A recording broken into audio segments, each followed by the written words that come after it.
এই তাওহীদের জন্য আমরা কি করব? এই তাওহীদের জন্য সাহাবায়ে কেরাম কি করেছেন বলেন? জান মাল দিয়েছে।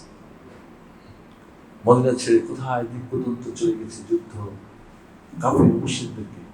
যখন সাহাবায়ে কেরামদের কয়েকজনকে পাঠানো হলো, বলে তোমরা কি জন্য আসছো?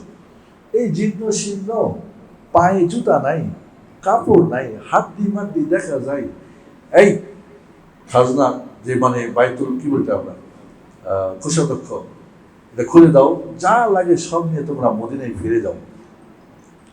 বলো না, আমরা এই জন্য আসি নাই। ওখানে কৌশল করছিল কি, গেটটা নিচু করে করছিল যাতে করে মাথাটা মানে ওদের বাচ্চাকে সেজদা করে তারপর ঢুকতে হবে। তারা করছে কি, আগে পা ঢুকাইছে, আর গাধার উপর উঠা কার্পেট বিছে, কার্পেটে ছিঁড়া পেশাব পায়খানা করে যাচ্ছে। এই দাঁড়াও, আমরা মেহমান, যেহেতু যাবো না, যাবো না। দেখছেন কি বীরত্ব, কি সম্মান, কি ইজ্জত নিজের।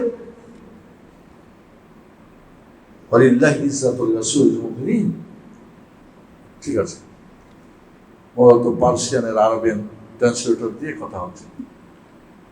বললাম আমরা তো এই জন্য আসি না। কি জন্য আসছো তাহলে তোমরা? আমরা আসি এই জন্যে, ইখরাজুল ইবাদ মিন ইবাদাতিল ইবাদ ইলা ইবাদাতি রাব্বিল ইবাদ। আরবি শব্দ খুব কঠিন, মানে খুব সহজ।